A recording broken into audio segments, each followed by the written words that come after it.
வணக்கம். நான் காக்கநல்லூர் இயற்கை பூமி யூடியூப் சேனல் காக்கநல்லூர் கண்ணன். அதாவது இப்போ எங்கள் ஊரில் வந்து முருக பக்தர்கள், அதாவது பாத யாத்திரை பக்தர்கள் வந்து முருகர் கோயிலும் கட்டிக்கிட்டு இருக்காங்க. அப்புறம் இந்த கோயிலுக்கு வந்து முருக பக்தர்கள், அப்புறம் ஊர் பொதுமக்கள் 2 பேரும் சேர்ந்து, எங்கள் ஊர் பொதுமக்களும் சேர்ந்து இந்த கோயிலை இப்போ நாங்கள் கட்டிக்கிட்டு இருக்கோம். இந்த கோயில் வேலை நடந்துக்கிட்டு இருக்குது. இந்த கோயிலோட வேலை முடிஞ்சு கிட்டத்தட்ட தை மாதம்தான் கும்பாபிஷேகம் நடைபெற இருக்கும்னு நினைக்கிறேன். கண்டிப்பாக எல்லா பக்தர்களும் வந்து இந்த கோயிலோட தரிசனத்தை பண்ணதுக்கு வாருங்க.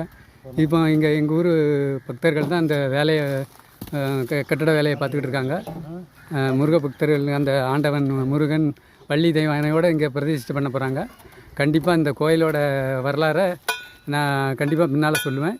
இப்போ வந்து இப்போ தான் வேலை நடந்துக்கிட்டு இருக்குது. தை மாதம் கண்டிப்பாக கும்பாபிஷேகம் வேலை நடக்கும். அப்போ எல்லா பக்தர்களும் வாருங்க. எங்கள் ஊர் அம்மன் கோயில் இந்த மாதிரி முருகன் கோயிலோட அருள் பெற்று எல்லா வளமும் பெற்று வாழணும். வாழ்த்து. நன்றி, வணக்கம்.